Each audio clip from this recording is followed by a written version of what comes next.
Next Door Neighbor by Peter Filler. Chapter 8 The School Heroes. Julius Roberts and Schuyler Banks never thought of themselves as heroes.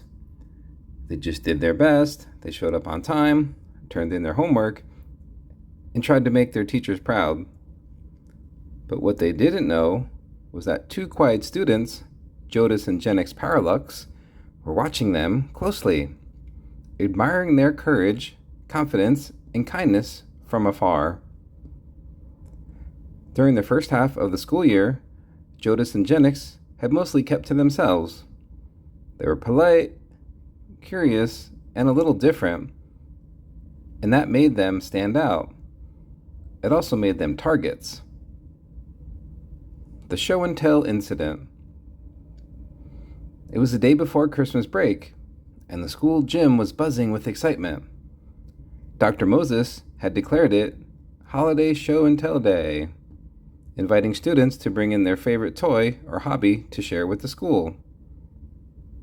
When it was Jodis's turn, he walked proudly onto the gymnasium floor, carrying a remote-controlled robotic dog he called Rocky. It had flashing blue eyes and a wagging tail. He placed it down and said cheerfully, "This is Rocky. He can sit, roll over, and even do backflips. Watch this." He pressed a few buttons on the controller, and Rocky came to life, zipping across the gym floor, barking robotically, and flipping to the cheers of a few amused students. Genix followed behind, clapping and cheering. "Go, Rocky! Good boy! Rocky!" But not everyone was impressed. From the top bleachers, Aaron and Alexa Armstrong were laughing hysterically. "Freaks! Weirdos!" Aaron shouted.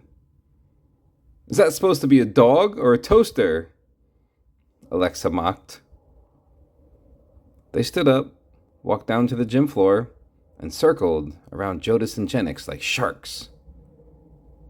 "You've got to be kidding me," sneered Aaron. "A robotic dog? What are you, 5? "Is this what aliens play with?" Alexa added, smirking. Jodis blinked and calmly replied in his usual deadpan tone. "I couldn't process that. Please try again." Genix echoed, "Error 404, rudeness detected." The crowd of students was frozen.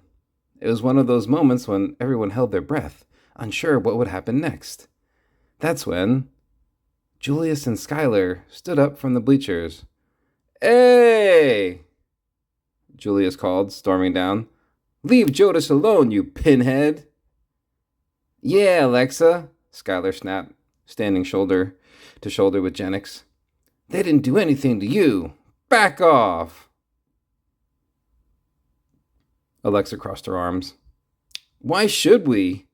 They make it so easy to laugh at." Schuyler glared at her. "You know that's wrong.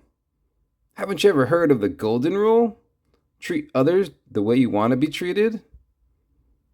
Aaron scoffed. "But just look at them. Ha ha!" "Enough," Julius cut in, standing his ground. Finally, Aaron and Alexa backed off, grumbling, their smirks fading as they retreated to the bleachers. Jodis knelt to pack Rocky back into his box, his enthusiasm deflated. "Maybe this was a mistake," he said quietly. Genix sighed.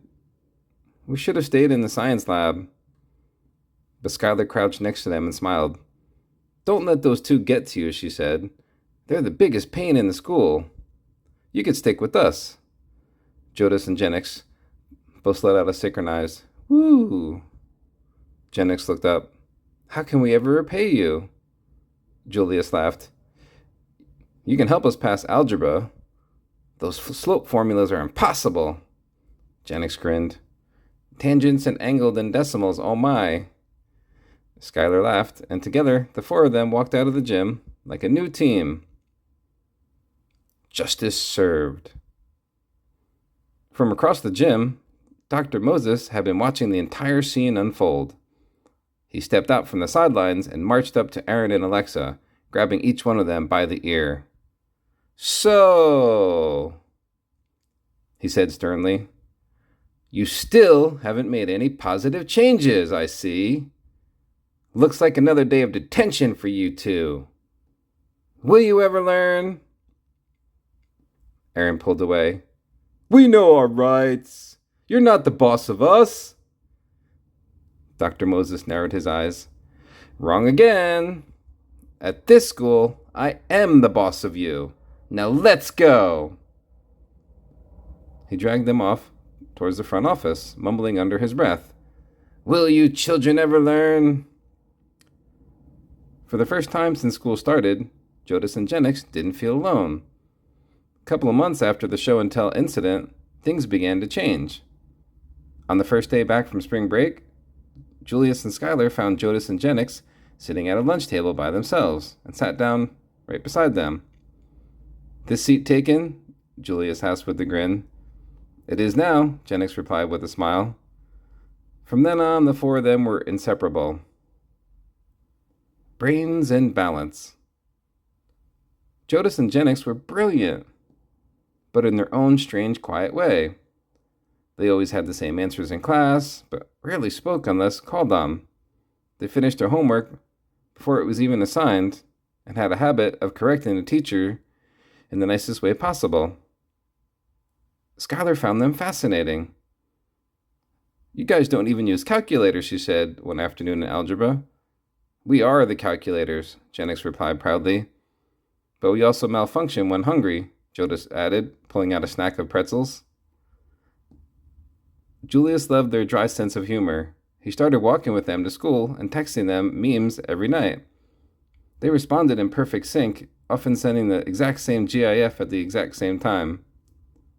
"Creepy," Skylar whispered once. "Or cool," Julia said. "I think it's kind of alien." Everyone laughed, but none louder than Jodis and Jenix, a little too loud. Trust formed slowly. In the beginning, Jodis and Jenix kept their distance emotionally, even as they hung out more. They were polite and curious, but always on guard, like they were observing everything carefully before fully relaxing. One Friday afternoon, as the four of them walked home from school, Skylar asked, "Hey, you guys ever been to Pleasure Pier? We should go this weekend." Jenix hesitated. We're not exactly allowed to go out much. Uncle Stan and Aunt Marianne are protective." "Why?" Julius asked. "Safety reasons," Jodis said vaguely. "We've moved a lot. They're afraid something might happen again." Julius and Skylar glanced at each other. They didn't push. "Well," Julia said, "maybe we'll just hang out at your place, bring snacks, watch sci-fi." Jodis and Jenix looked at each other. "We would like that," Jenix said. A new routine. By mid-March, the group had been known as the New Crew around school. Teachers noticed that Jodis and Jenix had started raising their hands more. They smiled more.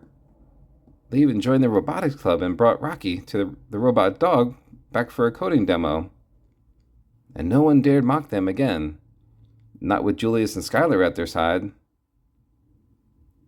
One afternoon in the library, as they studied together, Jenix looked up and said softly, "You know, when we first arrived here, I didn't think we'd find people like you. You made us feel normal." Skylar smiled and replied, "Normal's overrated," Julius added with a grin. "Besides, you're not normal. You're extraordinary." Jodis gave a small nod. "We agree. You are too." They didn't say it out loud, but all four of them felt something special forming, a friendship built on trust, loyalty, and quiet strength. And maybe, just maybe, they were meant to find each other for a reason.